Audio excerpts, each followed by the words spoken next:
બોલો સદગુરુદેવની જય, નરસિંહ દાદાની જય. હરિ ઓમ.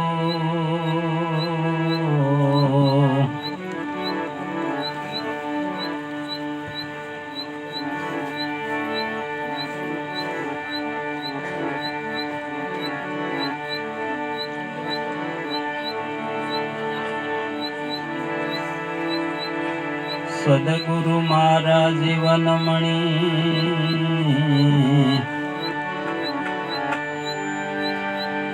સદગુરુ મારા જીવન મણી,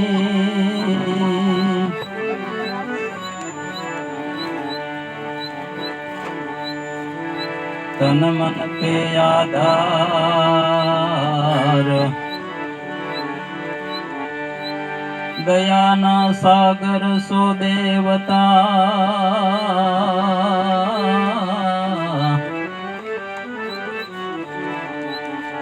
કરુણાના છો ભંડાર.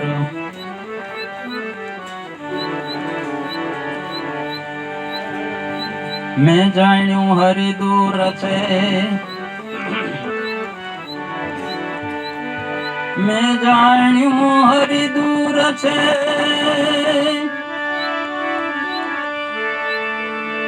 એ હરિ સે રુદિયાની માય,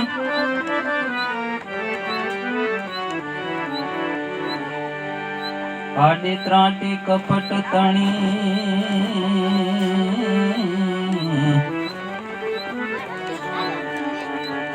ત્યાં સુધી દિશત નાય.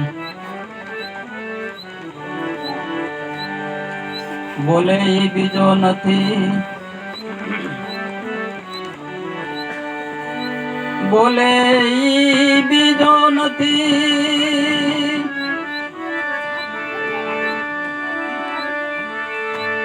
સે પરમાત્મા પોતે.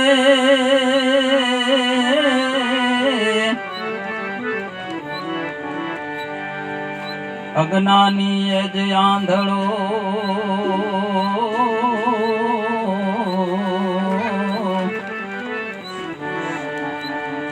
જે અળગો રહીને ગોતે.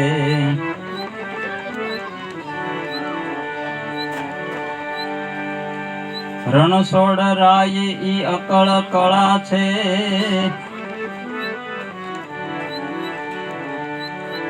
હે રણછોડ રાય ઈ અકળ કળા છે, એ કર્મ બંધન નહીં કાંઈ.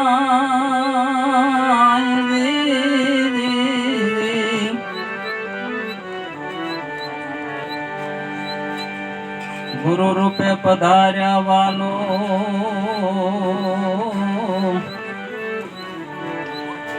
કૃષ્ણ આપ કીર્તાર લાગુ ગાવે. હે કૃષ્ણ આપ કીર્તાર લાભુ ગાવે. સાઈડમાં કરી નાખી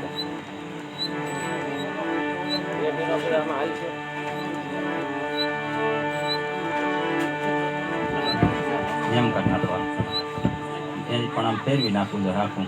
બોલું આમાં નહીં આવે પાછું.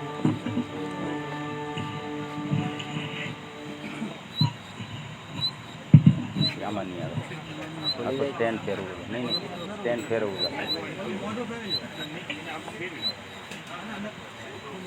તડકડ બોલ્યા કરી ન ખુલે, ભાંગી જાય. એ નહીં ખુલે, ચોંટી ગયેલા.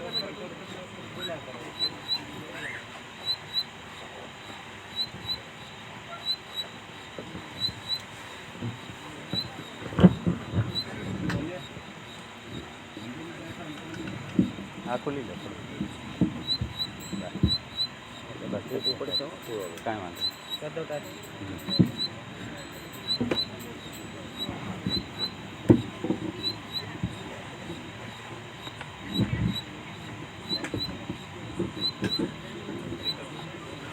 બસ હાલો હાલો હાલો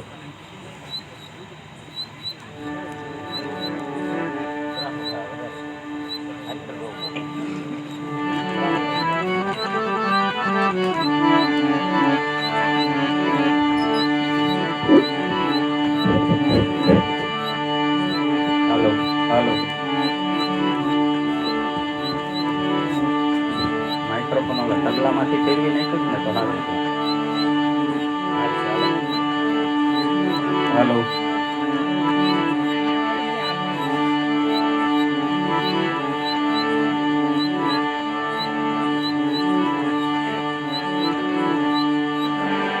ઉગમ નામ રટણ નિરંતર પેટીમાં વોલ્યુમ થોડુંક ધીમું કરજો પેલું બટન ઉગમ નામ રટણ નિરંતર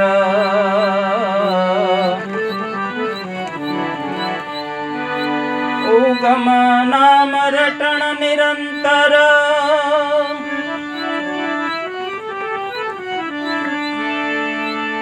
એ સમરણ શ્વાસો શ્વાસ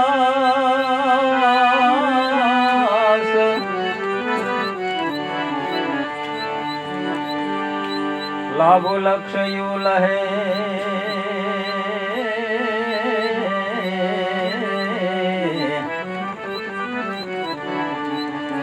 જો પુષ્પ में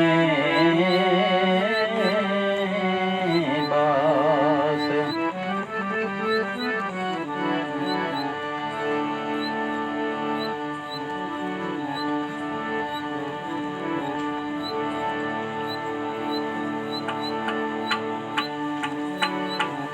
નારદજી ફરતા ફરતા સ્વર્ગમાં ભગવાન વિષ્ણુ પાસે જાય છે. ભગવાન વિષ્ણુ અતિ આનંદમાં આવી અને એટલા બધા ખુશ થઈ ગયા. નારદજીનું ઊંચા આસને બેહાડી સ્વાગત કર્યું અને ઘણા ભાવથી એનું આરતી પૂજન કર્યું. ખબર અંતર પૂછ્યા કે ધન ગળી ધન ભાગ, આજ નારદજી તમે અમને તમે દર્શન દેવા આવ્યા.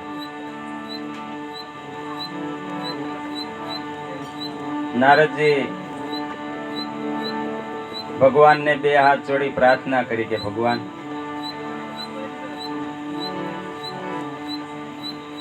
આ તમારા ભક્તો કાયમ માટે ભજન સત્સંગ અને આનંદની વાતો કરે છે, તો મારે સત્સંગનું મહાત્મય શું છે એ તમારી પાસેથી જાણવું છે. કે ભક્તો જે કાયમ માટે ભગવાનના નામ લીધા કરે એટલે એને કેવો એમાં ભાવ થતો હશે, કેવો લાભ મળતો હશે. અને હું જ્યારે ભક્તોને જોઉં ત્યારે એટલા બધા નિજાનંદમાં હોય કે એની કોઈ વાત નહીં. કે સુખમાં તો એનું મોઢું પ્રફુલ્લિત હોય, પણ દુઃખમાંય પણ મેં એને ક્યારેય રોતા જોયા નથી. કે મારે એનું કારણ જાણવું છે. એટલે સત્સંગનું મહાત્મય શું છે એ મને દયા કરીને અને સંતનું મળવું થાય તો મનુષ્ય જીવનમાં કેટલો મોટો ફાયદો થાય છે એ મને કૃપા કરીને સમજાવો. કારણ કે આ પ્રશ્ન મને ઘણા સમયથી મારા હૃદયમાં ઘોળાયા કરે છે. હું આખા વિશ્વમાં ફરું છું, આખા જગતમાં ફરું છું, પણ આ પ્રશ્ન મને એટલો બધો મૂંઝવતો હતો એટલે એમ થયું કે આપની પાસે જાઉં અને મારા પ્રશ્નનું સમાધાન ભગવાન કરે. એટલે ભગવાને કહ્યું કે તમારે જો સત્સંગનું અને સંતનું મહત્વ જો જાણવું હોય તો મારા મુખે હું તમને કહીશ ને તો તમને કદાચ એટલું બધું સાચું નહીં લાગે, પણ તમે પ્રેક્ટિકલ એનો અનુભવ કરો, તમે જાતે જોવો કે એ કેવું હોય છે. એટલે તમે એક કામ કરો, સામે જે લીમડાનું ઝાડ છે ને એમાં એક બખોલ છે, લીમડાના ઝાડની થળિયામાં એની અંદર એક પોપટે ઈંડું મૂકેલું છે. એમાંથી હમણાં જ તાજું બચ્ચું એક બહાર આવ્યું છે. તમે એની પાસે જાઓ એટલે તમને એ સત્સંગનું મહાત્મય સમજાવશે.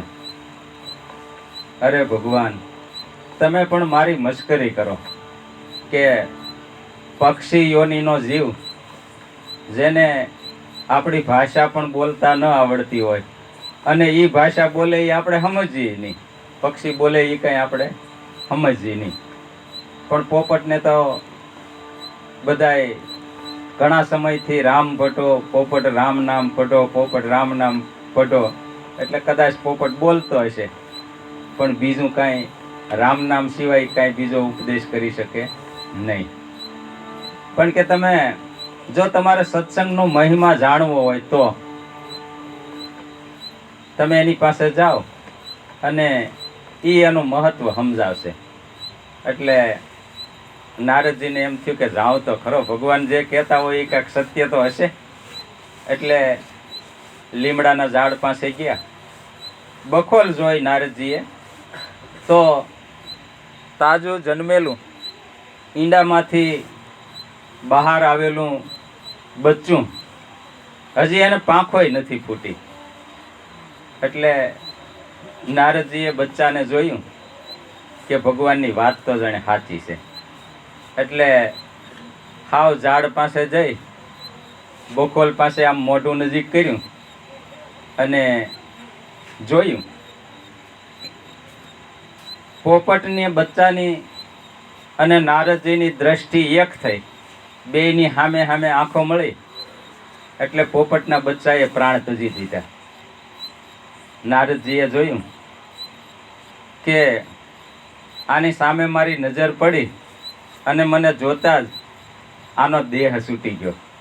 એટલે આ પાપ મને લાગ્યું ને, મારા દર્શન થયા, મારું મોઢું એને જોયું એટલે તરત એના પ્રાણ વયા ગયા. એટલે બહુ દુઃખ થયું નારદજીને, ઘણું દુઃખ થયું. ભગવાન પાસે આવીને ભગવાનને કહે, પણ તમે જેની પાસે મને મોકલ્યા એ પોપટના બચ્ચાની અને મારી દ્રષ્ટિ એક થઈ એટલે પોપટનું બચ્ચું તો પ્રાણ ત્યજી દીધા અને એ મૃત્યુ પામ્યું. કે કાંઈ વાંધો નહીં, હજી આપણી પાસે એક ઉપાય છે. આપણી જે ગૌશાળા છે એમાં એક ગાય હમણાં જ વિયાણી છે તાજી. તમે ગૌશાળામાં જાઓ અને ગાયનું જે વાછરું છે ને એ વાછરું તમને સત્સંગનો મહિમા સંભળાવશે. એટલે નારદજીને પાછું એમ થયું કે એક હત્યા તો માથે લીધી, બરોબર, અને હવે ગાય પાસે જાઉં તો એનું આમ થાય તો શું કરવું? કે પણ તમારે મહત્વ જો સમજવું હોય સત્સંગનું તો તમારે એની પાસે જવું પડે. અને હું કદાચ કહે ને તો તમને મારામાં કદાચ ભરોસો ન પણ બેસે. એટલે તમે જાઓ તમ તારે પ્રેમથી, જે કાંઈ થાય તમને અનુભવ થશે. એટલે નારદજી ગૌશાળામાં બહાર ઊભા ઊભા દરવાજેથી જોયું તો ગાયે વાછરુંને જન્મ આપેલો અને નાનું એવું વાછરું ઊભા થવા માટે ઘણી મહેનત કરે, કારણ કે તાજું વિયાણેલું હોય એ કાંઈ તરત ઊભું ન રહી શકે.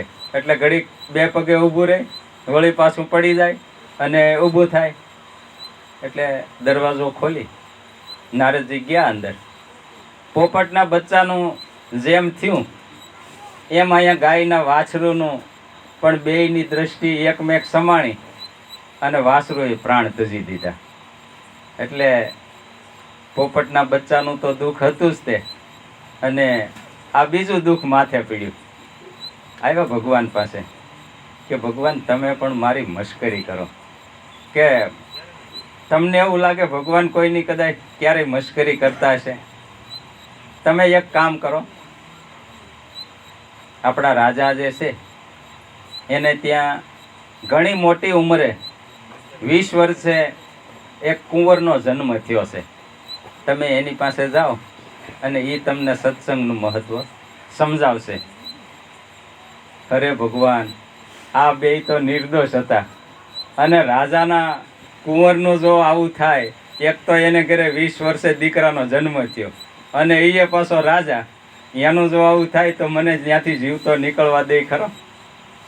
પણ કે તમારે જો સાંભળવું હોય તો એના સિવાય બીજો કોઈ રસ્તો નથી. નારદજીએ પ્રયાણ કર્યું, રાજ્યમાં ગયા, પણ આ તો આખું સ્વર્ગ વાળા ફરવાવાળા નારદ મુનિ, એટલે રાજા જોઈ અને એટલા બધા અતિ આનંદમાં આવ્યા, અને નારદજીનું ઊંચા આસને સિંહાસન ઉપર બેસાડી પગ ધોઈ શરણામૃત લીધું અને આરતી પૂજન કર્યું, અને ખૂબ આવકાર્યા એને કે ધનગડી ધનભાગ, તમે અમારા ઘરે પધાર્યા. અને એ પાછો અમારે ઘરે એટલો બધો આનંદ ઉત્સવ છે કે 20 વર્ષની ઉંમરે એક કુંવરનો જન્મ થયો અને તમે પધાર્યા, એટલે કેટલો બધો આનંદ હોય. પણ નારદજીને હું કહેવું એ યાદ નહીં આવતું કે આમાં મારે બાળકના દર્શન કરવા છે, ને મારે એને સત્સંગનું મહત્વ સમજાવવા મને ભગવાને અહીંયા મોકલ્યો છે, એટલે બાળકને આ કુંવરને અહીંયા લઈ આવો એમ કહેવું કેમ? કારણ કે જે બે હત્યા એને લાગી છે ને જે અનુભવ થયો એના ઉપરથી એના હૃદયમાં ધ્રુજારી ક્યાંય હમાતી નથી. પણ મન મક્કમ કરી રાજાને આદેશ કર્યો કે મારે તમારા પુત્રના દર્શન કરવા છે.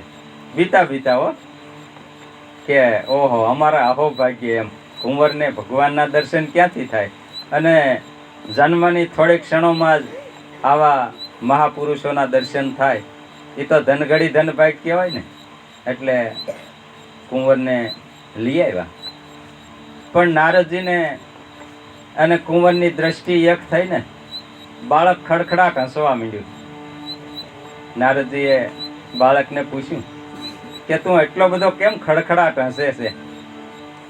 કે પણ તમારા હું શું વખાણ કરું, કે મારો પોપટના બચ્ચા તરીકે જન્મ થયો પક્ષી યોનિમાં, અને સંતના તમારા સંત જેવાના મને દર્શન થયા, એટલે મારો પક્ષી યોનિમાં જે જીવ હતો એ છૂટી ગયો, અને ગાયના બચ્ચા તરીકે મારો ત્યાં બીજો જન્મ થયો. ત્યાં પણ તમે પધારે, મને સામે આલીને દર્શન દીધા, અને પશુ યોનિમાંથી પણ સંતના દર્શન થતા મને મુક્તિ મળી, અને ત્રીજી વખત તમે મને દર્શન દીધા તો મને આવા 84 લાખ યોની ફરતા ફરતા એક વખત મનુષ્ય જન્મ મળ્યો. એ તમારા દર્શને કરીને મને આ જન્મ મળ્યો છે. એટલે સંત દર્શન એટલું બધું સુખદાયી છે કે જેને આ વાત સમજાય, સત્સંગનું મહત્વ જેને સમજાણું છે એની તો શું વાતો છે. એવું એક દાદાશ્રીનું ભજન આપણે જોઈએ કે સત્સંગનો મહિમા કેટલો છે, અને માનવ જીવનમાં સત્સંગનું કેટલું મૂલ્ય છે.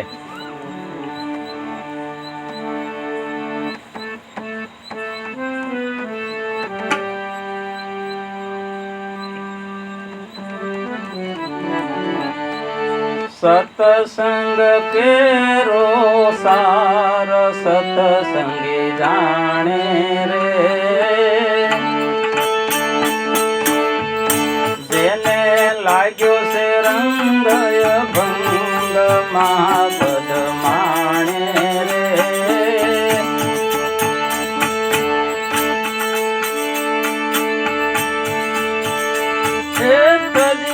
સર્વે મનનો દોષ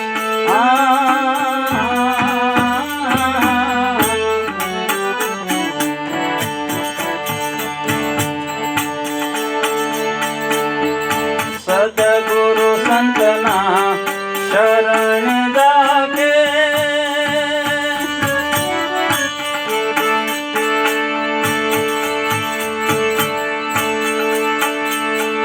સેવામાં બહુ હોશ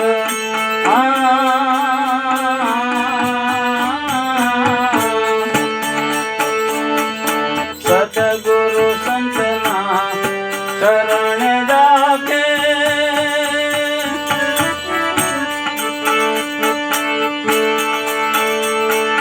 સેવામાં બહુ હોશ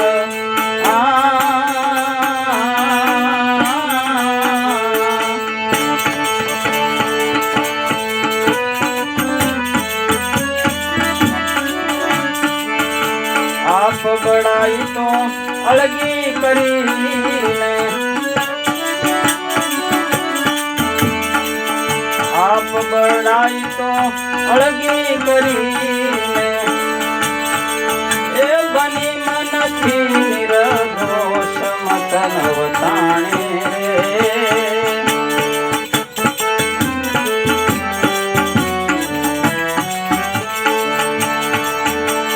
સતસંગ કેરો સાર સતસંગ જાણે રે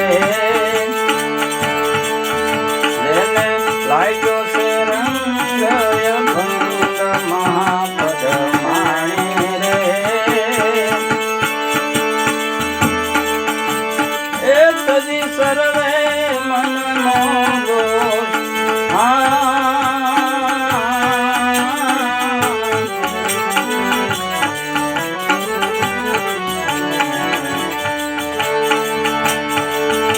સર્વ સુખ છે ગુરુ શરણમાં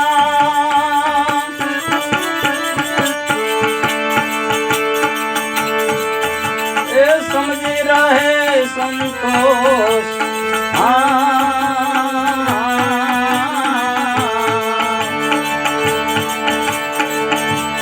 સર્વ સુખ છે ગુરુ શરણમાં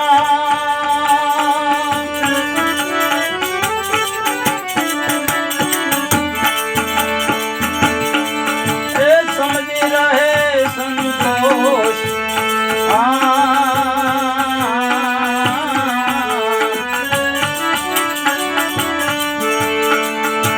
આઠે પહોર એ રટણામાં એ આઠે પહોર એ આઠે પહોર એ રટણામાં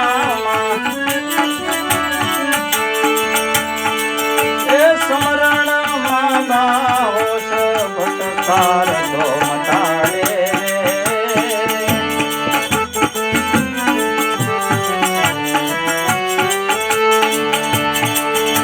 સતસંગ કેરો સાર સતસંગી જાણે રે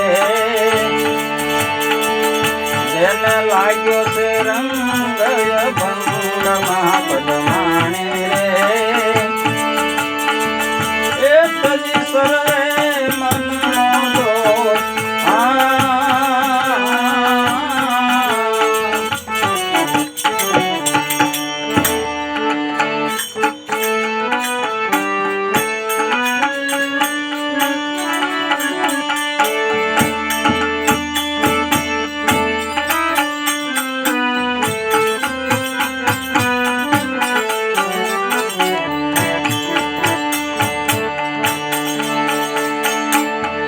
સત સ્વરૂપે અમર આત્મા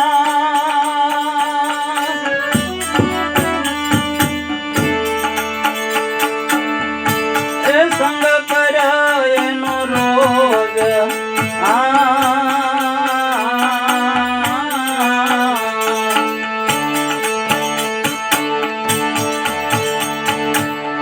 સત સ્વરૂપે અમર આત્મા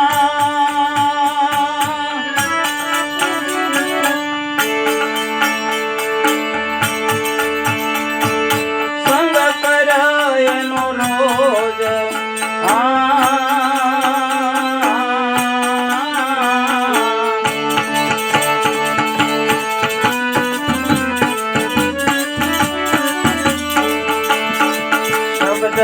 નાદ સુરતાથી જાણો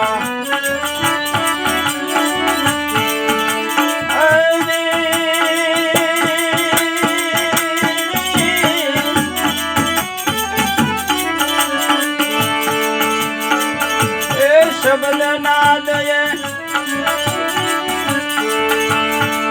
શબ્દ નાદ સુરતાથી જાણો એ ગુરુ વસનનો ઘોષ હરદમ ગાજે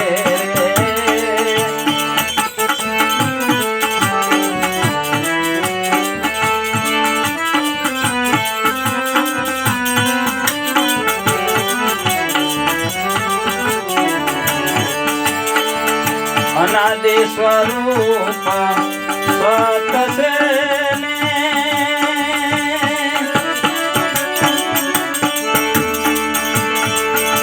એ સંગ કર્યા એનો રોજ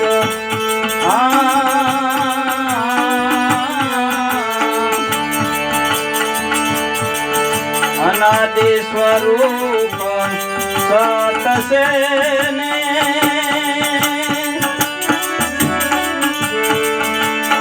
સંગ કર્યા એનો રોજ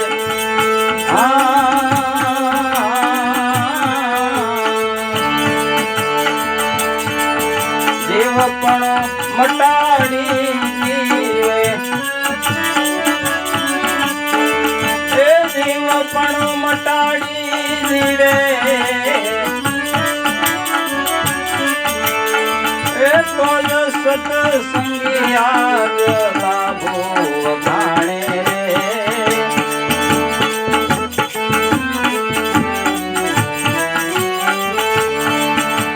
સત્સંગ કેરો સાર સત્સંગી જાણે રે જેને લાગ્યો છે રંગ ભંગ મહાપદ માણે રે એ તજી સર્વે મનનો દોષ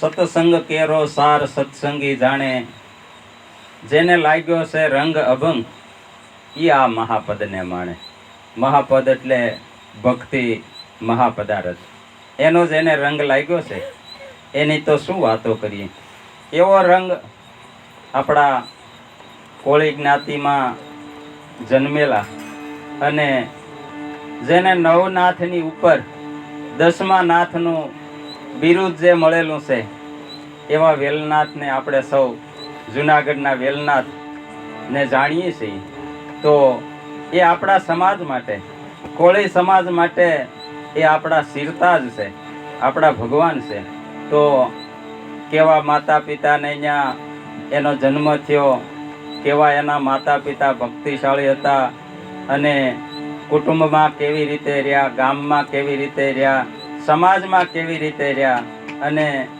સાધુ સંતોની કેવી રીતે સેવા કરી અને એ કોળી જ્ઞાતિ દંપતીના ઘરે જન્મેલા એ વેલો પોતે સદગુરુ સંતની ચરણ રજ એને મળી અને વેલામાંથી વેલનાથ બન્યા અને એ પાછા નવનાથની ઉપર 10મા નાથનું બિરુદ એને મળ્યું તો કેવી એની કમાઈ હશે કેવો એને આ મનુષ્ય જીવનમાં ગુરુનું શરણ કેવું ગ્રહણ કર્યું કેવો લાભ લીધો કેવી સેવા કરી કેવો સત્સંગ કર્યો તો એના જીવનમાં આપણે જરાક તપાસીએ એમાં જરાક ડોક્યું કરીએ કે કેવો લાભ લીધો કેવા માતા પિતા હતા બાળપણમાં શું કર્યું અને આવી ભક્તિની કમાઈ એને કેવી રીતે હસ્તગત કરી તો એ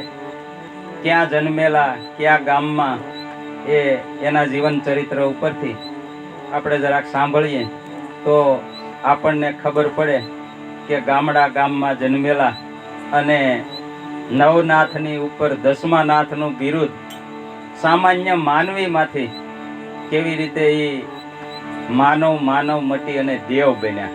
દેવ જ કહેવાય ને, આપણા પૂજનીય કહેવાય. આપણા સમાજમાં અત્યારે સર્વસ્વ એવું બિરુદ એમને હાંસલ કર્યું. તો એવી શું કમાઈ કરી કે જેના હિસાબે એને આખું જગત એ પૂજનીય એને બન્યા. તો જોઈએ એ કયા ગામમાં અને શું એના માતા પિતાના નામ હતા, જોઈએ આપણે.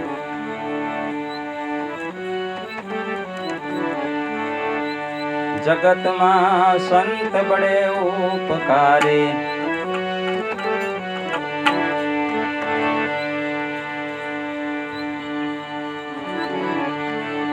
જગતમાં સંત બડે ઉપકારી,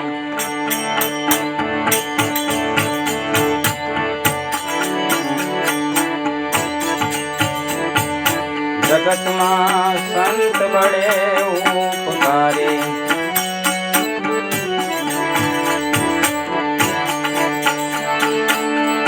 એ જેના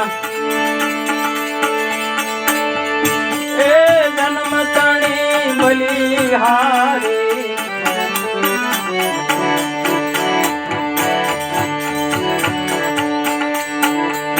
જગતમાં સંત બડે ઉપકારી,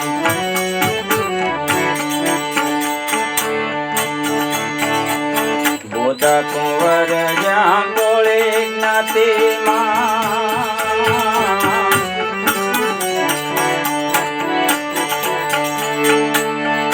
પ્લાસવા ગામની માઈ,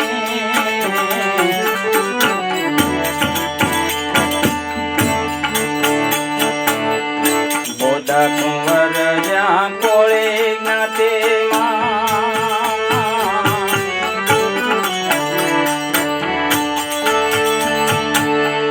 પ્લાસવા ગામની માઈ, પ્લાસવા ગામની માઈ.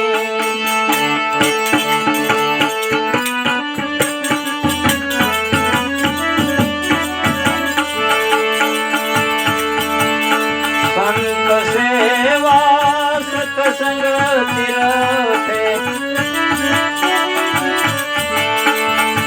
એ સંત સેવા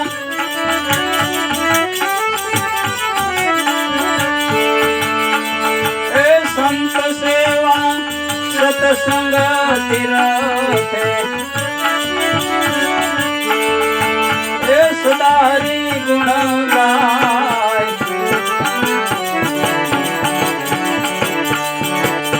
જગતમાં સંત બડે ઉપકારી, એ જેના એ જન્મ તણી બલિહારી, જગતમાં સંત બડે ઉપકારી, જગતમાં સંત બડે ઉપકારી. જુનાગઢની બાજુમાં પ્લાસવા ગામ આવેલું છે અને એ ગામની અંદર કોળી જ્ઞાતિમાં બોદા ભગત અને કુંવરબાઈ એની માતાનું નામ, એના ઘરે આ બાળકનો જન્મ થાય છે. પણ એના માતા પિતા કેવા સાધુ સંતોની સેવા કરતા કે સંત સેવા અને સત્સંગનું તીરથ, સંત સેવા અને સત્સંગનું તીરથ જાણે કાયમ માટે સાધુ સંતોનો ત્યાં ઉતારો હોય અને હર હંમેશ ક્યારેય પણ સંત વિનાનું ઘર ખાલી ન હોય. આવા એના માતા પિતા ભક્તિશાળી અને એવાને ન્યા જ આવા બાળકનો જન્મ થાય ને ભાઈ. કારણ કે જો આ નરસિંહ દાદાની વાત કરીએ આપણે, તમે તો સૌ જાણતા હશે, પણ મેં તો એનો ટૂંકો ઇતિહાસ જાણ્યો કે એ કેવા ભક્તિશાળી હતા અને બાળકોને કેવા ભણાવ્યા ગણાવ્યા અને કુટુંબ પ્રતિ, સમાજ પ્રતિ એનો એવડો બધો વ્યવહાર, એનો એટલો બધો ભાવ. નહીતર આજે તમે જોવો તો બેસણું હોય ને આવામાં ખાલી 15-20 જણા કે 25-50 જણા હોય. એને બદલે જેટલો આ તંબુ બનાવેલો છે એટલું બરોબર આખું ભર્યું હોય તો એની પ્રતીતિ કરાવે છે કે કેટલી એની કમાય છે. અને એ દુઃખના ભાગીદાર થવા માટે એ ત્રણેય ભાઈઓની સાથે સમાજના માણસો કાયમ માટે અડીખમ ઊભા હોય એ એનો પ્રત્યક્ષ પુરાવો બતાવે છે. નહીતર આવો માહોલ અને આવો સત્સંગ ભજનનો મેળાવડો કરવો એ કદાચ કરવા ધારે તોય કરી ન શકે. પણ આ તો અનંત જન્મના એના પુણ્ય હશે અને ભક્તિને ભર્યા હશે ત્યાં આવો માહોલ એની પાછળ થતો જોવા મળે છે. નહીતર ગમે એટલી મહેનત કરો ને તો એક દિવસે તમે ભજન સત્સંગનો આનંદ માણી ન શકો. એને બદલે 8-8 દિવસ સુધી આવો માહોલ જામે અને એક સીતે એ બધા સાંભળે. નહીતર ભેગા થાય તો શું કરે? અલખ મલખની વાતો કરે. અજ્ઞાની ક્યાં ફલ પાવે, મેરી તેરી મેં જન્મ ગુમાવે, હિરલો ફેરી હાથ ની આવે, નીકળ જાવે જબ પ્રાણ ભજન બિન, નરહે પશુની સમાન. એટલે આ એવા ભક્તિશાળી આત્મા નરસિંહ દાદા હશે જેની પાછળ મને પણ એવો યોગ મળ્યો, મને પણ આવો લાભ મળ્યો કે જેથી કરીને ઈશ્વરે મને જે કાંઈ આપ્યું છે એ આ સમાજને કેમ ભોગ્ય પડે અને એમાંથી કંઈક મહાપુરુષોના 2 શબ્દો લઈ અને પોતાનું જીવન દિવ્ય બનાવે. અને આપણી તો હાવ નીચી કક્ષાની વાડીના આપણે કહેવાય, છતાં આપણી સમજણ એટલી બધી ઊંચી છે કે એ ધન્યવાદ છે આપણા માતા પિતાને. એટલે ગોદા ભગત અને કુંવરબાઈ એવું ભક્તિશાળી દંપતી અને એક કથામાં ગયેલા પતિ પત્ની ગોદા ભગત ને કુંવરબાઈ, એટલે યશોદા અને પિતાની એટલી બધી વાત પુરાણીએ કરી કે નંદલાલના એટલા બધા, કૃષ્ણના બાળપણના એટલા બધા વખાણ કર્યા. એટલે કુંવરબાઈ ગોદા ભગતને એમ કે હે ભગત, આવો કન્યો તો આપણને આપણી કુખે જન્મે તો આપણા કેવા ભાગ્ય થાય. એટલે ગોદા ભગત એમ કે ગાંડી થામાં ગાંડી, હે આપણા ક્યાં એવા ભાગ્ય હોય અને આપણી એવી શું કમાઈ હોય કે આપણે ત્યાં ભગવાન પુત્ર રૂપે અવતરે અને આપણે એ લાભ લઈએ. એ ક્યાં નંદ યશોદા અને ક્યાં આપણે કોળી જ્ઞાતિમાં જન્મેલા. આવી વાતો ન કરાય. એટલે ગોદા ભગતે આવું કીધું. પણ કુંવરબાઈને એટલી બધી લગ્ની ઈશ્વરમાં એટલો બધો ભાવ, કારણ કે દિન પ્રતિદિન સંતોના એટલા બધા મળવું થાય, દર્શન થાય અને જે કાંઈ ઘરમાં હોય ન હોય પણ ગોદા ભગતને ખબર પણ ના આવે, ખબર પણ ન પડે એમ એ જમાડે એ મહેમાનોને બધાને, સાધુ સંતોને. એટલે એક દી વહેલા સવારમાં ભગવાન કુંવરબાઈ સૂતા હતા, એના પડખામાં આવીને ભગવાન સૂઈ ગયા. અને ભગતને કે ભગત દોડો ભગવાન આવ્યા કે ગાંડી થામાં. પણ જઈને ભગતે જોયું તો હાસે ખરેખર એવો જ બનાવ બન્યો. એટલે બાળક રૂપે પ્રભુ પધાર્યા,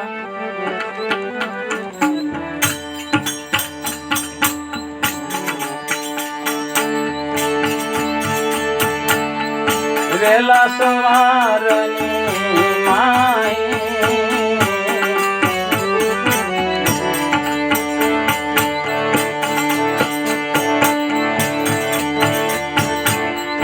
બાળક રૂપે પ્રભુ પધાર્યા,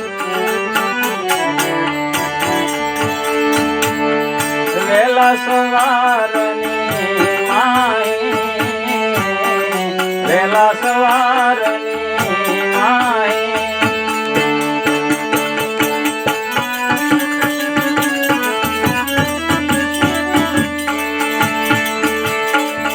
પુત્ર રૂપે પોતાને મળ્યા,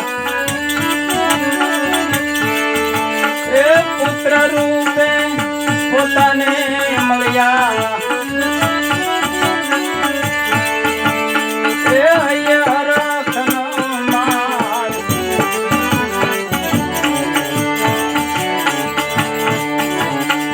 જગતમાં સંત બળે ઉપકારી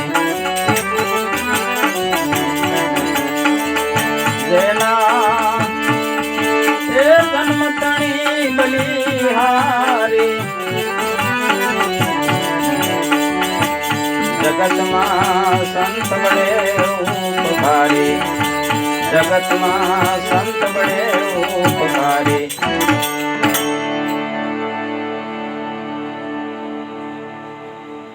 વેલા પધાર્યા એટલે એનું નામ વેલો પાડવામાં આવ્યું. પણ બાળપણથી જ એવું તેજ અને કહેવાય છે કે દિવસે ન વધે એટલા રાતે વધે અને રાતે ન વધે એટલા દિવસે વધે. પણ મોરના ઈંડામાં કાંઈ કલર પૂરવો પડતો નથી. આ તો સંત બાળ છે ભાઈ, આ તો સંત બાળ છે. એટલે જોતામાં 12 વર્ષની ઉંમર થઈ અને ગોદા ભગત અને કુંવરબાઈ એવું દંપતી કે બે હરખા પડ્યા. જેમ પતિ પતિના એક મતા તો 14 લોકમાં એની સત્તા. શું કીધું? પતિ પત્નીના એક મતા તો 14 લોકમાં એની સત્તા. આવું જો દંપતી હોય એટલે કબીર સાહેબે કોકને પ્રશ્ન કર્યો. એક જણાએ લગ્ન નહોતા થયેલા, એને પૂછ્યું કબીર સાહેબને કે કબીર સાહેબ લગ્ન કરું કે ન કરું? મારે ગ્રસ્થાશ્રમ માંડવો છે એટલે તમારો મત મારે જોઈએ છે. એટલે પૂછ્યું કે કબીર સાહેબ લગ્ન કરું કે ન કરું? એટલે કબીર સાહેબે કાંઈ સાંભળ્યું નહીં. સાંભળ્યું ખરું પણ એની તરફ વાતમાં કાંઈ કાન ન ધર્યા. એટલે એને બીજી વખત પૂછ્યું કે કબીર સાહેબ તમને કહું લગ્ન કરું કે ન કરું? તોય કાંઈ ધ્યાન દીધું નહીં. એટલે પાછા મોટા અવાજે કબીર સાહેબને કીધું, એ કબીર સાહેબ તમને કહું છું લગ્ન કરું કે ન કરું? કે કબીર સાહેબ બોલ્યા નહીં, પણ એના પત્ની ને હાથ કર્યો એને કે દીવો લઈ આવો તો. દીવો એટલે ઘરમાં દીવો હળગતો હતો. એ કે દીવો લઈ આવો તો, અહીંયા બહાર હું બેઠો અહીંયા દીવો લઈ આવો. એટલે કબીર સાહેબના પત્ની ઉઠીને ગયા, ઘરમાં દીવો હળગતો હતો એ લઈ આવીને કબીર સાહેબને બાજુ મૂકી દીધો. અને કબીર સાહેબે કીધું જો આમ હોય ને તો તાર લગ્ન કરવા. નહીંતર પત્ની એમ પૂછે કે આ અત્યારે ધોમ ધકતો તડીખો છે અને તમારે દીવાને શું કરવો? તમારે દીવાને શું કરવો? પણ જે કાંઈ બીજો બંડ ન પોકારે. એટલે ભક્તિમાં એકાબીજાનો સથવારો જોઈએ. એકલો પુરુષ પણ ભક્તિ નથી કરી શકતો અને એકલી પત્ની પણ ઈશ્વર ભજન અને ભક્તિ કરી નથી શકતી. એની એક વખતે એક નાનું એવું દ્રષ્ટાંત જોઈ કે શું થાય જો એકાબીજીને મનમેળ ન હોય તો શું થાય. પણ ભક્તિમાં પૂરો સહકાર જોઈએ, પૂરો એકાબીજીનો સહકાર જોઈએ. એટલે પતિ ઘણી વખત એની પત્નીને એમ કીધા કરે કે તમને બાઈઓને કાંઈ ભક્તિમાં ખબર ન પડે એટલે તમારે વચ્ચે કાંઈ ડપ કરવું નહીં. ઘણી વખત વાતો કરતા હોય, ભગત વાતો કરતા હોય એટલે ભગત ઘણી વખત એને એમ ઠપકો દીધા કરે. એટલે આ બિચારી કાંઈ એમનો કહે નહીં અને કામ કર્યા કરે. પણ બહુ થયું કે પછી ભક્તાણીએ એક દી કહી દીધું કે એ તો તમને લાગે જો થાંભલી વાંકી થઈ હોય ને તો તમારી કોઈ તાકાત નથી, તમારી ઓકાત નથી કે તમે ભક્તિ કરી શકો. પણ આ તો અમે કાંઈ બોલીએ નહીં, તમને હથવારો આપે રાખી, પણ તોય તમે અમને એમ કહો કે તમને બાઈઓમાં કાંઈ ભક્તિમાં ખબર ન પડે તો હવે કરી લેજો લ્યો. તે ભગતને એટલા બધા સાધુ સંતો પ્રત્યે પ્રેમ. પણ એક અઠવાડિયું એવું ગયું કે જીવડું છે, કોઈ સાધુ સંતો પધાર્યા નહીં. એટલે આ ઘાંગો થયો, કારણ કે કાયમ સાધુ સંતોના મેળવડા અને અઠવાડિયું કોઈ મહેમાન ન આવે એટલે આને કાંઈ ગમે થોડું. એટલે મહેમાન આવ્યા, 2 સંતો આવ્યા એટલે ઘરે ગયા પણ આને ઓલી બીક દેખાડી દીધી ને એટલે કે 2 મહેમાન આવ્યા, જરાક સા કરજો. પણ એમાં થોડુંક મોડું કર્યું એટલે ઘરમાં ડોકાણા ને ત્યાં ડોળા કાઢ્યા સામેથી. એટલે આને એમ થયું કે આજ હવે ભારે પડશે. બીજી વખત કીધું કે હવે એક વખત તો કર, હવે નહીં લાવું પાછો એમ. હવે ભક્તોને કોઈ સાધુ સંતોને નહીં લાવું. સા પાણી પાઈ દીધા. એ કે આજ છે કે સંતોને આપણે પૂરેપૂરા ભાવથી ઘણા દિવસના એકટાણા થયા છે, આકાતરા પડી ગયા છે, એટલે મારે ભાવથી એને જમાડવા છે. લાડવા ને શેરો પૂરીને બધું જમાડવું છે. તું હમણાં આ ખાટલા બાટલા પાથરી દે, સાધુ સંતોની સેવા કર. ત્યાં હમણાં હું માર્કેટમાં જાઉં ને કાંઈક કાસું સીધું લઈ આવું. ભગત ગયા કાસું સીધું લેવા, અને બાઈ બેન હતા એને ઘરમાં ઘર વચ્ચે ઘૂમટો તાણી અને પોક મૂકી ભાઈ. એટલે આને એમ થયું હજી તો આપણને સા પાણી પાય છે, એટલી બધી વાતો કરીને આનંદ કરાવતા હતા, અને આને ઘડીકમાં શું થયું તે આને ઘૂમટો તાણીને રોવા માંડ્યા. બહારથી કોઈ આવીને કોઈ સમાચાર નહીં આપ્યા, નહીંતર મોડા સમાચાર આપે તોય વળી કંઈક રોવા માંડે. એટલે ગુરુ શિષ્ય બે ગયા અંદર કે કેમ બાપા રોવો છો, કાંઈ સમાચાર આવ્યા નથી ને આમ તમે કે. પણ હું તમને વાત કરું, હું મારા દુઃખને નથી રોતી, પણ તમારા દુઃખને રોવું છું. કે પણ અમારે શું દુઃખ, અમે તો સાધુ તો ચાલતા ભલા હે, અને કપાળે ટીલું એને આખા જગત લીલું, અમને શું દુઃખ હોય એમાં. કે એમ વાત નથી, આ ભગત તમને છે ને 1 દી રોકશે, 2 દી રોકશે, પણ લાડવા ખવડાવશે, બધું ખવડાવશે. પણ જેની ઘડી તમે વિદાય લેહો ને ત્યાં જો આ અમારું ગરડાવાળીનું હાંબેલું પીડ્યું ને એક ઠાઠામાં જીકવાના છે. એટલે કે હે રામદાસ્યા, લાડવા ખવાય પણ કાંઈ હાંબેલા થોડા ખવાય હે. અને આવી વાત કરી. હજી તો ભગત આવ્યા પહેલાં આ ગુરુ શિષ્ય મૂકે વેતા કે આ કાંઈ આ હશે ને એવું જ કરશે. ભગત તો આવ્યા કાસું સીધું લઈ. એટલે આ સાધુ સંતો હતા એ ક્યાં ગયા? કે એ તો હું એમાંથી હાંબેલું માગતા હતા એટલે મેં દીધું ને. હવે આ આપણા ગઢાવાળીનું એક હાંબેલું, અને એ લઈ જાય તો પછી આપણે ખાંડવું હે ને એમ. અને તેથી તો ખાંડણિયાનો જમાનો, હાંબેલા વગેરે આ બધું આપણે આ બધું અનાજ ને આ બધું આમાં પીસતા હોય એટલે ખાંડવું એમાં. એટલે એ કે પણ હાંબેલું થોડું દેવાય. અરે ગાંડી જો હું તને નહોતો કહેતો કે બાયુને તમને ભક્તિમાં કાંઈ ખબર પડે નહીં. લાઈવ કેટલેક ગયા હશે તે આ તો ભાઈ હિમાળો વટવાની તૈયારી, અને ભગત હાંબેલું લઈને ચા વાહે એટલે લઘુ ભગુ થઈ ગયા. એ બાપુ હાંબેલું લેતા જાઓ. પેલા રામદાસે ભાગ નહીં તો રોલો આવ્યો વાહે. એટલે પતિ પત્નીના એક મતા તો 14 લોકમાં એની સત્તા. અને મહેમાન આવે ત્યાં આપણે કહેવું ન પડે કે સા બનાવજો. એ હોય ખાંડ હોય, સા ન હોય, ગમે એ વસ્તુ કાંઈ ઘટતી હોય તોય ભગતને ખબર ન પડે. આવું જે દંપતી હોય એટલે કબીર સાહેબ કે આ જે દીવો લઈ આવ્યો ને મારા પત્ની, એવું જો તને માત્ર મળે તો તારે લગ્ન કરી લેવા, અને પછી તારે જેમ કરવું હોય એમ તને છૂટશે. એટલે ગોદા ભગત અને કુંવરબાઈ એ તો ખરેખર ભક્તિશાળી આત્મા હતા, અને પૂર્વની કમાઈ, આ બધી પૂર્વની કમાઈ છે. એટલે વેલો જોતામાં 12 વર્ષની ઉંમર થાય છે, અને સંતોએ લગભગ ગાયો સારી જાજી. કૃષ્ણએ કેમ ગાયો સારી એમ જાજા ભાગે લગભગ બધા સંતોએ ગૌશાળા રાખી અને ગાયો સારી. ગાયો એટલે આ ગાયો જે ઇન્દ્રિયો છે કે બધી જેને એ નેળે વળગાવે એ ગૌસરિયા કરાવી એને. એટલે 12 વર્ષની ઉંમર થાય છે. 12 વર્ષે બાળાવે છે,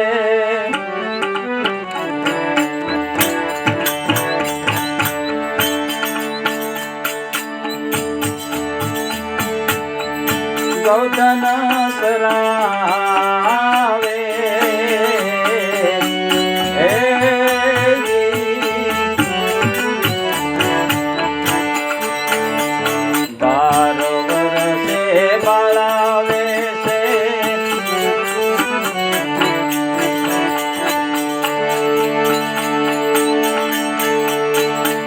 ગોધન સરાવે ગોધન સરાવે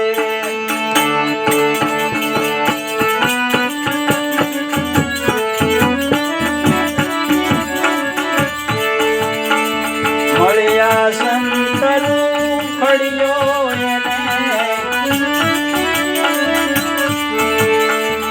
એ મળ્યા સંતરું ફળિયો એને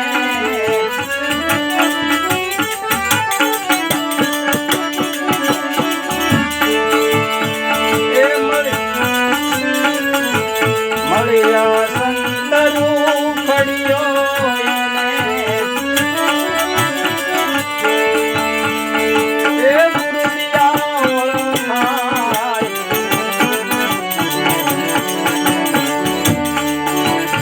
જગતમાં સંત બળે ઉભારે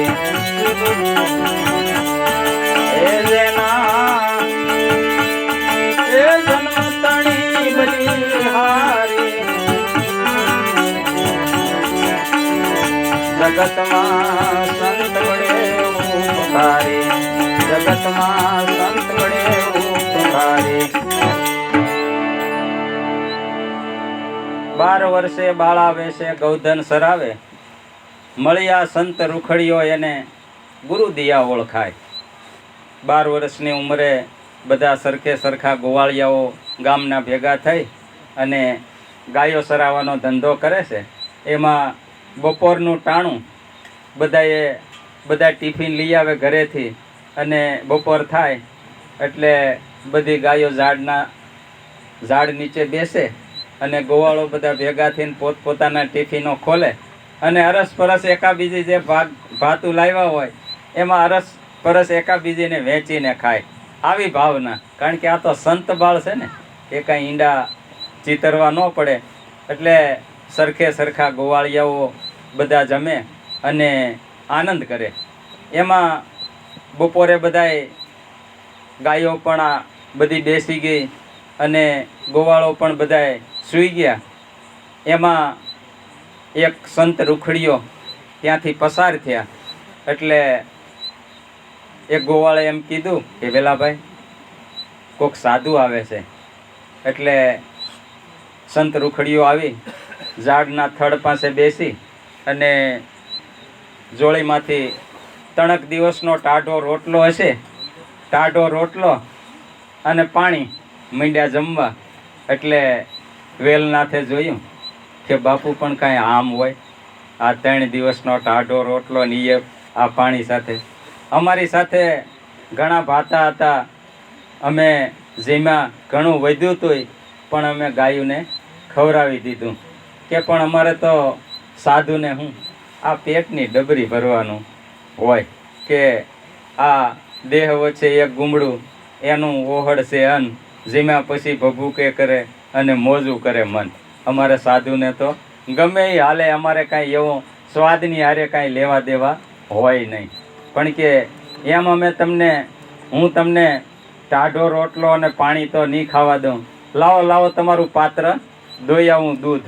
એટલે સંત રૂખડિયાનું પાત્ર લઈ અને વેલો એક ગાયને દોઈ આવ્યા, આખું પાત્ર ભરીને દૂધનું આપ્યું. કે લ્યો બાપુ હવે જમો. બાપુ ટાઢો રોટલો અને દૂધ જમ્યા, માથે પાણી પીધું, જોળીમાંથી સલમ કાઢી અને સલમ પેટાવી. પણ આને એટલી બધી સંત રૂખડિયાને મોજ આવી ગઈ એટલે કે વેલા માગ તારે જે જોઈએ માગ. કે બાપુ તમે શું આપો? કે તું માગે એ આપી દઉં, તું જે માગે એ આપી દઉં. કે ગાડી, બંગલા, મોટર, જર જમીન એવું તો કાંઈ જોતું નથી, પણ તમારે જો મને દેવું હોય તો ભક્તિ આપો. કે પણ તને નાના છોકરાને ભક્તિમાં શું ખબર પડે? કે ખબર પડે કે ન પડે, પણ તમારે દેવું હોય તો મને ભક્તિ આપો. કે સમય આવે તને એ પણ મળી જશે, જ્યાં મારો આદેશ છે. એટલું કહી અને સંત રૂખડીઓ ત્યાંથી નીકળી ગયા. 2 ગાઉનું અંતર કાપ્યું છે વળી ઝાડ આવ્યું, ધોમ ધકતો તડકો, કોહ ચાલુ હતા એટલે નીકમાંથી બાપુએ પાણી પીધું બેસાર ખોબા, અને ઝાડને છાંયે બેઠા. જોળીમાં હાથ નાખ્યો તો સલમ ન મળે. સંત રૂખડીએ જોળીમાં હાથ નાખ્યો તો સલમ ન મળે. એટલે જેને બંધાણ હોય એને ખબર હોય, જેને બંધાણ હોય એને ખબર હોય. એક ખેડૂત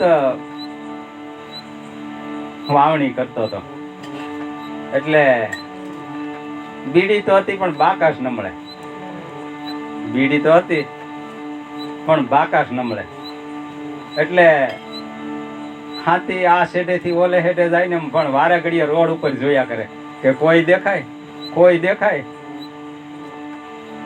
ઘણી વારે મારા જેવો એક નીકળ્યો જે કઈ પીતો ન હોય, એટલે હાથ કર્યો, પેલા એ ઉભો રે કે હળગાવાનું છે તારી પાસે, કે પણ હું બીડી જ નથી પીતો. તો ખીજાઈને કે આવા ને આવા, હે બીડીઓ ન પીવે કે. એટલે જેને બંધાણ હોય એને ખબર હોય કે કેવી તલબ હોય, કેવી લગ્ની લાગી હોય. પણ જૈસી પ્રીતિ હરામ છે વૈસી પ્રીતિ હરી છે હોય તો ચાલ્યો જાય વૈકુંઠમાં, એનો પલ્લો ન પકડે કોઈ. એટલે બાપુએ જોળીમાં હાથ નાખ્યો સંત રૂખડિયાએ, પણ સલમ નિશાસો નાખ્યો ગો વાહા પડ રહી કે. હજી જે આમ વિચારે છે ત્યાં અહીંયા બીજા ગોવાળિયા હતા, એને કીધું કે વેલાભાઈ આ સલીમ બાપુ અહીંયા ભૂલી ગયા છે, કે લાવો લાવો. બાપુને વારા ઘડીએ તલબ લાગતી છે અને એને સલમ વગર હાલે નહીં. તમે મારી ગાયોનું ધ્યાન રાખજો, હું હમણાં આવું છું. અને બાપુ હજી આમ વિચાર કરે છે કે હવે શું કરવું. ત્યાં વેલાને દોડતો આવ્યો જોઈ, અરે વાહ રે વાહ, ખુશ થઈ ગયા કે બાપુ તમે સલમ ભૂલી ગયા. મને એમ થતું હતું કે વારા ઘડીએ તમને તલબ થતી હશે, એટલે લાઈ હું આપી આવું. बहुत अच्छा काम किया बेटा, बहुत अच्छा काम किया. જરદો કાઢ્યો, સલમ ભરી અને પેટાવી. એક ઘૂંટ મારીને પણ બાપુના હૃદયમાંથી એવો ભાવ પ્રગટ્યો ને કે આજ તો મારે જે માગે એ વેલાને આપી દેવું છે. કે માગ માગ બેટા. કે બાપુ મેં તમને કીધું નહીં કે મને તમારે જો દેવું હોય તો ભક્તિ આપો, બીજું મારે કાંઈ જોતું નથી. એટલે કે મારા ગુરુનો મારી હાજરી છે, મારા ગુરુની, એટલે મને તને ઉપદેશ આપવાની મારી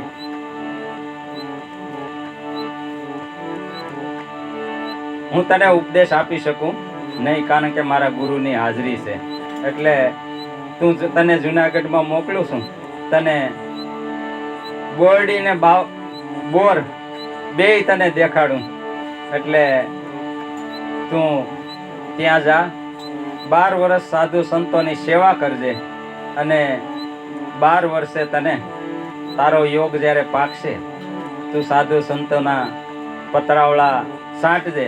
પતરાવળા સાંટવા સાધુ સંતોના એટલે એઠા ભોજન નહીં, પણ આ સત્સંગ રૂપી એઠા પતરાળા.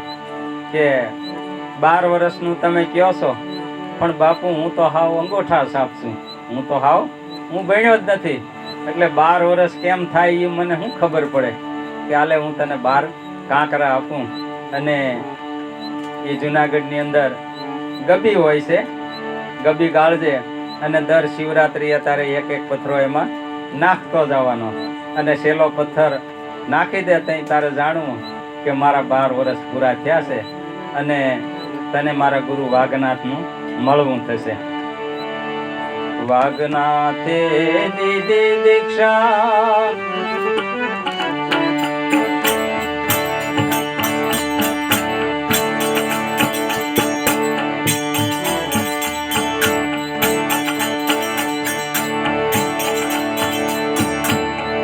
વાઘનાથે દીધી દીક્ષા,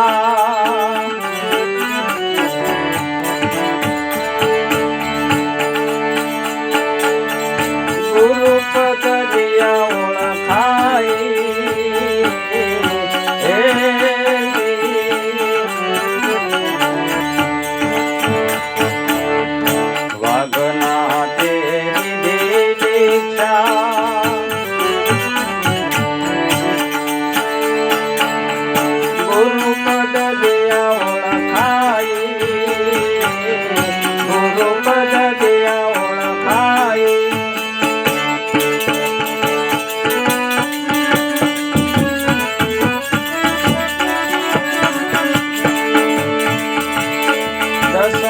નાથ બનાવી લો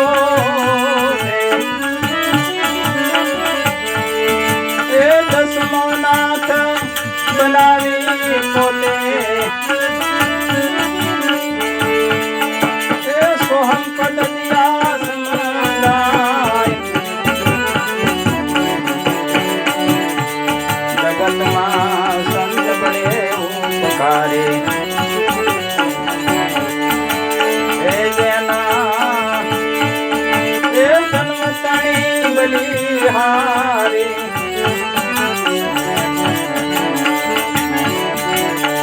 જગતમાં સંત બળે ઉપકારે જગતમાં સંત બળે ઉપકારે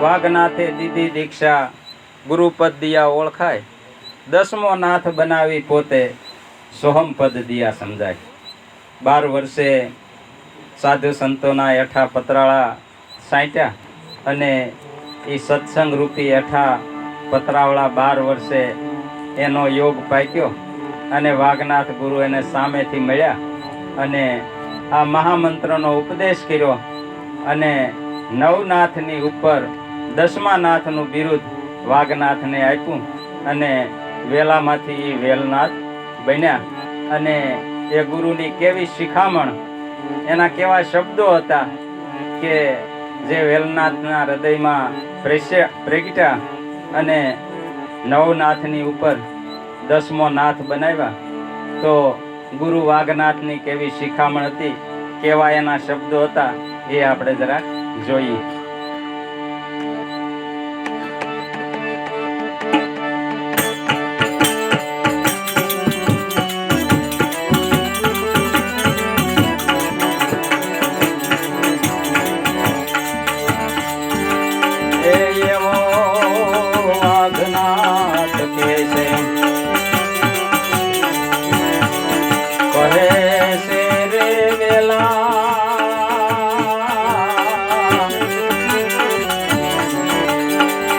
સુણજો વાત મારી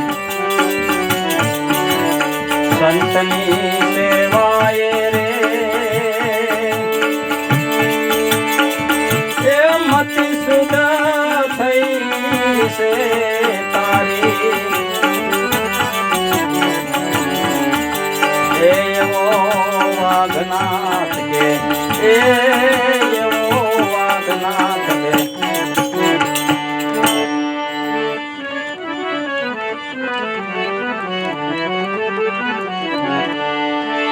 કે સંત સેવાએ માર્ગ સુજે એ મટે મનનો ભટકાર સંત સેવાએ માર્ગ સુજે એ મટે મનનો ભટકાર સત્ય સમજાય સહેજમાં સત્ય સમજાય સહેજમાં એ થાય જીવનો ઉદ્ધાર એવા ત્રિવિધિના તાપ ટળે એવા ત્રિવિધિના તાપ ટળે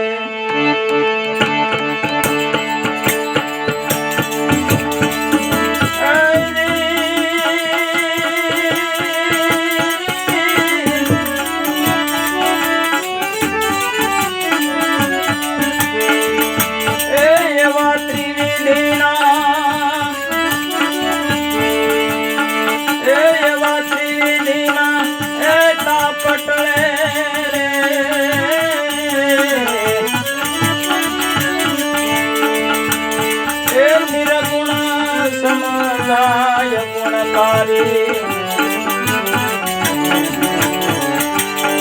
એવો વાઘનાથ કે કહે છે રે વેલા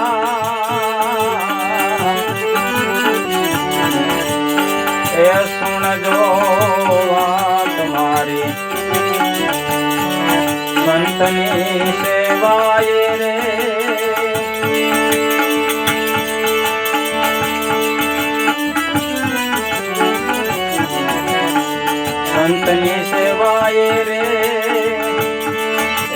મતિ સુધ થઈ છે તારી એવો વાઘનાથ કે એવો વાઘનાથ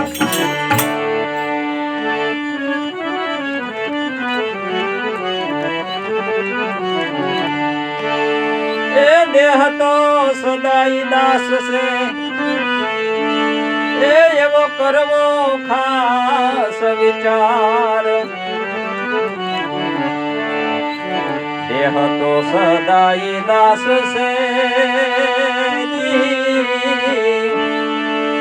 એવો કરવો ખાસ વિચાર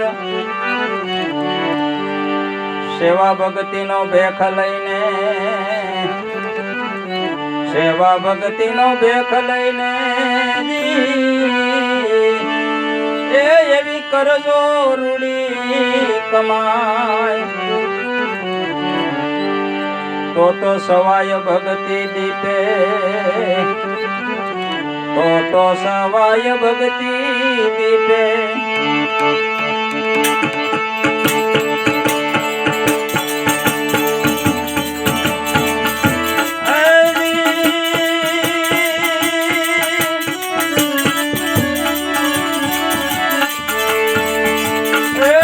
તો સવાય ભક્તિ એ દીપે રે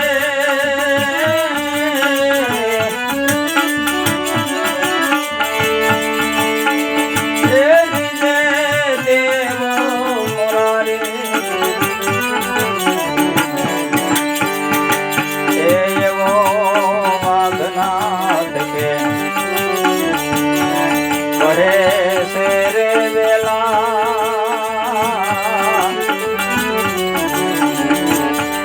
એ સુનજો વાત મારી સંતની સેવાએ રે એ મતિ સુધા થઈ છે તારી એવો વાઘનાથ કે એવો વાઘનાથ કે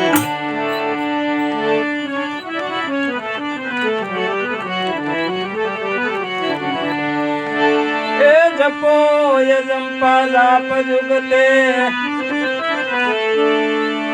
એવી હરદમ રાખ્યો જપો યજંપા જાપ જુગતે ને એવી હરદમ રાખ્યો એવું નિત્ય નામને નિશ્ચય કરીને એવું નિત્ય નામને નિશ્ચય કરીને એ થાય નહીં કદી એ દોષ એવો જોશ તારો જોયો એવો જોશ તારો જોયો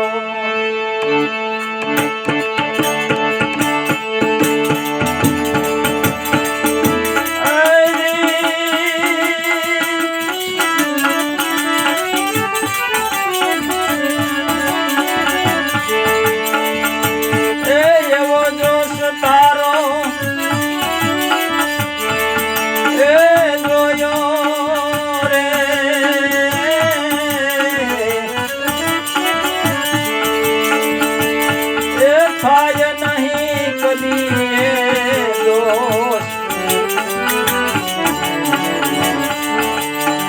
એવો વાઘનાથ કે કહે છે રે વેલા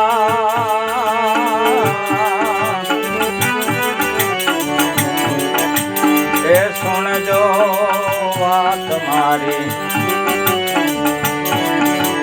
સંતની સેવાએ રે એ મતિ સુધા થઈ છે તારી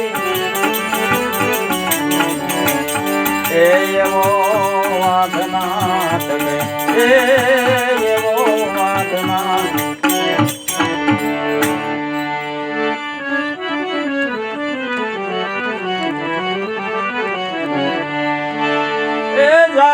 જગતમાં સેવા કરજો એ ગ્રસ્તાશ્રમ ને ધારી જાવ જગતમાં સેવા કરજો ને એ ગ્રસ્તાશ્રમ ને ધારી એ સદગુરુ સંગે તમારે સદગુરુ સંગે તમારે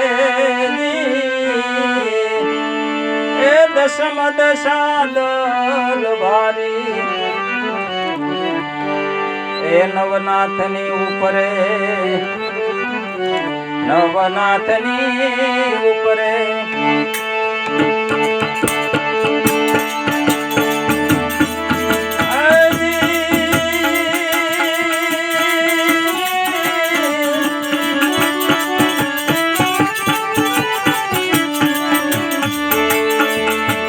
નવનાથની ઉપરે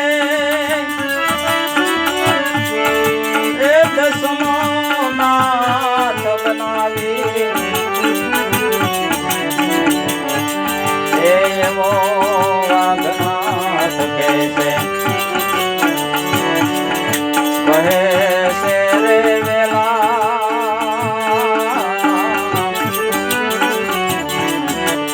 એ સુણજો વાત મારી સંતની સેવાય રે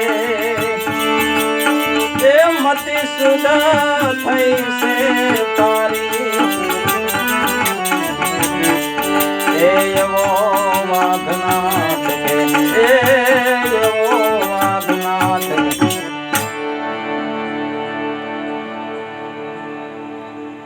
વાઘનાથે એવી શિખામણ આપી વેલનાથને કે